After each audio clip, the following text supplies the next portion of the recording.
김문수, 안철수, 한동훈, 홍준표 2차 경선에 진출하신 분들께 축하의 말씀을 드립니다. 모든 후보분들께 선관위원장으로서 감사의 말씀을 드리며 건승을 기원하겠습니다. 잠깐만요. 역할을 방금 황우여 선거관리위원장이 4명을 발표를 했습니다. 축하드립니다. 네, 감사합니다. 예, 일단 박수를 한번 쳐드리겠습니다. 네, 저 국민 여러분, 당원 여러분 진심으로 감사드립니다. 저는 여러 가지 면에서 이재명 후보와 상대해서 이길 수 있는 그런 후보라고 생각합니다. 국민의힘 대선 경선 후보가 8명에서 이제 4명으로 압축됐습니다. 김문수, 안철수, 한동훈, 홍준표 후보 이렇게 넷으로 압축됐습니다. 가나다 순으로 제가 말씀드렸습니다. 자, 1차 경선에서 가장 큰 관심이 쏠렸던 부분은 바로 3강 구도 속에서 나머지 한 후보가 누가 될 것이냐였는데 그 자리를 이제 안철수 후보가 차지해서 4명이 추려진 겁니다. 자, 1차 국민의힘 경선에서 희비를 가른 최대 변수가 무엇인지 잠시 후에 함께 짚어보도록 하고요. 자, 어제 특징이 한 가지가 더 있죠. 이제 국민의힘의 경선 구도는 2대2 구도로 재편됐다는 겁니다. 어떤 2대2? 자, 탄핵을 찬성했던 후보 2명과 탄핵에 반대를 계속 외쳐왔던 찬성했던 후보 둘, 반대했던 후보 둘 이렇게 2대2로 맞대결 구도가 갖추어졌습니다. 자, 2차 경선에서 이런 구도가 어떤 영향을 끼치고 작용을 하게 될지 이게 지금 가장 관건인데요. 먼저 4명 이렇게 2대2 구도로 가르게 된 가장 큰 영향을 준 요소는 뭐였다고 보십니까? 일단은 첫 번째 경선 같은 경우에는 100% 국민 여론조사로 했습니다. 2차, 3차 경선 같은 경우에는 당심 50%, 국민조사 50% 이렇게 들어가게 되는데 물론 역선택 방지 조항이 들어가기는 합니다만 이 과정에 있어서 2차, 3차 경선보다는 1차 경선에 있어서 중도층의 참여 비율이 좀 더 높았었다라고 봐야 될 것 같고요. 그 과정에 있어서 나경원 의원이 강성으로 보였었던 부분들이 결과적으로는 안철수 후보와의 4위 경쟁에 있어서 밀린 것이 아니었나. 또 개인적으로는 A조, B조 토론을 다 생방송으로 봤는데 B조가 죽음의 조라고 하면서 시청률도 꽤 잘 나왔습니다. 유튜브상에서. 근데 그 과정에 있어서 이철우 경북지사가 또 선전하는 모습들이 있었어요. 네. 그러면 보수층의 지지율도 나경원 의원에게 갈 것이 이철우 지사에게도 일부 빠졌었던 것이 아닌가라는 생각도 해봅니다. 알겠습니다. 결국에는 탄핵 찬반에 대한 말하자면 유권자 또는 표심이 어떻게 생각하고 있느냐가 이 4명 마지막 1명이 누가 포함될지를 가르게 됐다. 뭐 이런 분석들이 나오고 있는데 그렇다면 토론회에서도 많은 분들이 봤지만 한동훈 후보 같은 경우에는 3대1로 집중 공격을 받았었거든요. 근데 지금 추려진 4명을 보면 이제는 3대1 공격은 걱정하지 않아도 될 것 같습니다. 2대2 진영이 됐으니까요. 이거는 한동훈 후보에게 어떤 영향을 줄 수 있을까요?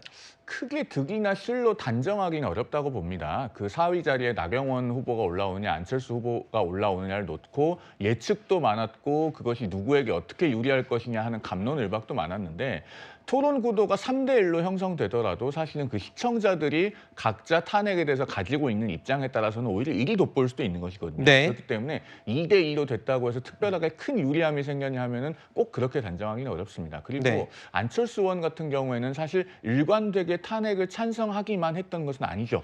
당초에 탄핵 소추 당시에는 찬성표를 던지겠다고 공언을 했고 표결도 하셨습니다만 나중에 가서는 이른바 내란죄 철회와 관련해서 나는 그게 철회될 줄 알았더라면 탄핵 소추에 찬성표를 던지지 않았을 것이다. 이런 취지로 말씀도 했기 때문에 사실 엄밀히 말하면 이게 2대2라기보다는 2대1대1 같은 그런 구도처럼 보이기도 합니다. 네. 어떻게 작용할지는 조금 더 지켜봐야 되겠고 특히 내일하고 모레는 국민의힘이 1대1로 지명 토론을 하거든요. 네. 그 지명 토론을 위해서 누가 누구를 어떻게 지명하느냐가 훨씬 더 중요하게 작용하지 않을까 이렇게 네. 보여지기도 하고요. 지금 말씀 들어보면 오히려 한동훈 후보 입장에서는 3대1이나 말씀하신 2대1대1 구도로 간다면 오히려 한동훈 후보는 탄핵을 반대했던 유일한 사람으로 차별화 전략으로 간다. 뭐 이런 것도 유리할 수도 있다. 뭐 이런 계산으로 얘기하신 걸로 제가 이해를 하면 될까요? 안철수 의원의 입장을 지금 어떻게 세팅할 건지를 좀 봐야 될 것 같습니다. 네네, 알겠습니다. 자, 이제 남은 건 2차 경선을 과연 누가 통과해서 마지막에 빅2로 남을 것이냐 이거겠죠. 정말 숨가쁘게 진행되고 있습니다. 국민의힘 경선 판세는요, 안개 속이라고 해도 과언이 아닌데요. 2차 경선에서 당원 투표 50, 국민 여론조사 50입니다. 1차에서는 100% 국민 여론조사였죠. 자, 그렇다면 50, 50 이 룰이면 당심이 굉장히 중요하잖아요. 그러면 지금 남은 4명 중에 당심을 누가 먼저 아니면 더 많이 확보를 했느냐인데 어떨까요? 그렇죠. 당심에 있어서는 아무래도 김문수 후보나 홍준표 후보가 조금 더 유리해 보이는 것들은 사실입니다. 그런데 지난 대선 과정에서를 보면은요, 마지막에 4명의 후보로 추리고 결국 윤석열 후보로서 결정이 났을 때 윤석열 후보가 오히려 당심에서 이기고 홍준표 후보가 민심에서 이겼던 결과가 있었거든요. 네. 결과적으로는 당시에는 윤석열 후보가 어떻게 보면은 문 전 대통령의 검찰총장이었던 것, 이렇게 중도 확장성이 있어 보이는 부분들도 있었습니다. 전략적인 선택을 했다라고 볼 수 있을 것으로 보이는데 이번에 당원들 같은 경우에도 지금까지 윤석열 대통령과의 관계에 있어서 강성보수로 생각했었던 분들에게 마지막까지 마음을 줄 것인가? 저는 이 부분이 조금은 이제 마음이 바뀌어가시지 않을까라고 생각을 합니다. 최근에 윤석열 전 대통령의 행보와 관련해서 사저로 들어가는 과정에 있어서 좀 부적절해 보이는 말을 했었던 부분들, 그리고 김계리 변호사 등이 신당 창당을 하겠다라는 형태의 이야기들을 해서 당원분들께서 많이 실망을 하고 계신 것도 사실이거든요. 이러한 마음들이 어떻게 보면 이번에 강성보수로 보였던 후보들에게서 중도층으로 올라갈 수도 있겠다라는 생각입니다. 네. 이런 또 딜레마가 있어요. 2차 경선에선 당심이 중요하기 때문에 지금 탄핵 찬반 논란에서 벗어날 수가 없거든요. 일단 그 부분을 한쪽 발을 담가 놓고 그다음에 또 민심 쪽에서는 중도층을 공략해야 되는 그런 상황이거든요. 지금 뭐 이재명 후보 측에서는 뭐 중도층, 우클릭, 뭐 보수 인사까지 지금 만나는 뒷부분에 얘기를 해보겠지만 어떻습니까? 민주당에서 바라보실 때는. 아마 그 딜레마 속에서 우왕좌왕 하다가는 이도저도 아닌 상황이 될 거라고 봅니다. 본인들이 그냥 추구하고 있던 그 탄핵 반대 입장이든 찬성 입장이든 저는 그걸 밀어붙이는 쪽이 이길 거라고 봐요. 그러니까 네. 탄핵 반대쪽 후보들은 사실 뭔가 그 조기 대선이 이루어진 다음에 약간의 톤 다운을 하는 경향을 보여왔었거든요. 근데 톤 다운을 하다가 막상 토론회에서 A조 토론회에서는 안철수 후보가 김문수 후보에게 물어보고 B조 토론회에서는 한동훈 후보가 홍준표 후보에게 직접적으로 물어봤죠. 그거에 대해서 답변을 뭐 얼머버리거나 답변을 안 하거나 아니면 기존의 김문수 후보 같은 경우는 민주당 탓이다, 계엄은 민주당 때문이었다라고 기존의 입장을 반복하는 그 효과를 보여줬거든요. 그런 것들이 본인들에게는 결국 톤다운 해봐야 소용이 없다는 걸 보여줬던 거거든요. 네. 저는 2차 경선 과정에서도 분명 탄핵에 찬성했던 한동훈 후보나 안철수 후보는 이 비상경과 관련된 얘기를 계속 물고 늘어질 겁니다. 네. 그렇기 때문에 어차피 반대했던 분들이 갑자기 톤다운 한다고 해서 상황이 달라지는 건 아니기 때문에 네. 저는 그분들은 그냥 하셨던 대로 하는 게 좋을 것이다라는 말씀을 드리고 싶고, 탄핵 찬성하셨던 분들도 마찬가지입니다. 갑자기 당성 지지층을 우려해서 아니면 당원들을 우려해서 기존의 입장을 번복한다거나 조금 톤다운한다거나 이런 것보다는 저는 알겠습니다. 결국 당내 경선이라 하더라도 국민들을 설득하는 건 과정이기 때문에 탄핵 찬성하셨던 분들이 오히려 그쪽 목소리를 강하게 내는 것이 유리할 것이다. 저는 그렇게 봅니다. 알겠습니다. 뭐 숨가쁘게 진행되고 있기 때문에 우리가 예측을 하더라도 금방금방 결과가 확인이 됩니다. 자, 1차 경선을 통과한 4강 후보들의 정책 대결도 치열해지고 있습니다. 청년의 삶을 바꾸지 않고는 대한민국의 미래도 바꿀 수 없습니다. 주거, 집 문제는 가장 기본이자 절박한 문제입니다. 민간 원룸 주택이 반값으로 공급할 수 있도록 하겠습니다. 이 대한민국을 세계 3대 과학기술 강국으로 진입시키겠습니다. AI 기술 발전을 기치에 걸고 제2의 한강의 기적을 완수하겠습니다. 전국에 5개의 서울을 만들겠다는 겁니다. 바로 5대 메가폴리스 전략입니다. 첨단 산업을 발전시켜서 일자리를 늘리고 청년들이 살고 싶은 도시를 만들어 가겠습니다. 갑자기 정원을 확보하면 대학에서 이게 수용이 되느냐? 어려움의 의견을 충분히 들어서 집권하면 바로 문제 해결 절차로 들어가겠다는 그런 약속을 드리려고 왔습니다. 자, 이제 4강 후보들 간의 진검승부 지금 화면에 보시는 이 네 후보 간의 경쟁이 뜨겁게 펼쳐집니다. 각 후보별 2차 경선 전략이 어떻게 나올지 예상한 것으로 저희가 밑에 좀 적어 놓아 봤습니다. 물론 이것 말고도 킬러 컨텐츠들을 많이들 지금 준비하고 있겠죠. 어쨌든 2차 경선의 분수령은요. 내일과 모레 이틀 동안 진행되는 이 맞수 토론이 될 것으로 예상이 됩니다. 해당 토론은 저희 채널 A에서도 생중계될 예정입니다. 후보 4명이 각각 상대를 지명합니다.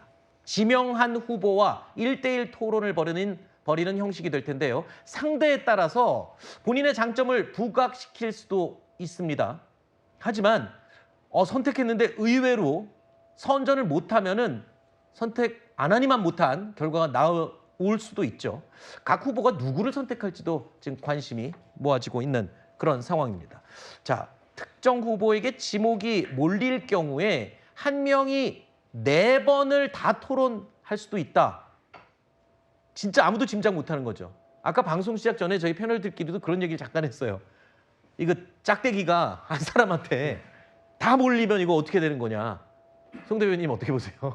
대세론이라고 생각되는 후보가 있다면 그 사람에게 집중될 가능성이 한 가지가 있고, 또 한 가지는 이제 토론 상대로서 아무래도 좀 편안하다고 생각하는 후보에게 집중될 가능성이 있죠. 네. 그러면은 아무래도 이제 안철수 의원에게 토론 상대로서의 지목이 많이 들어올 가능성, 그다음에 네. 한동훈 후보나 홍준표 후보에게 토론 상대로서의 지목이 집중될 가능성, 이 두 가지를 봅니다. 아마 이제 오늘 오후면은 이제 미디어 데이가 있고, 네. 누가 누구를 지명할지는 뭐 금방 윤곽이 나올 거기 때문에 네. 뭐 그리 오래지 않게 우리 시청자들께서 확인하시게 되지 않을까 하는 생각이 듭니다. 근데 이 짝대기가요. 한 사람한테 만약에 몰렸다고 가정할 때 몰려서 공격을 많이 받아서 불리할 수도 있지만 본의 아니게 노출도가 높아져서 오히려 더 득이 될 수도 있는 상황이 되잖아요.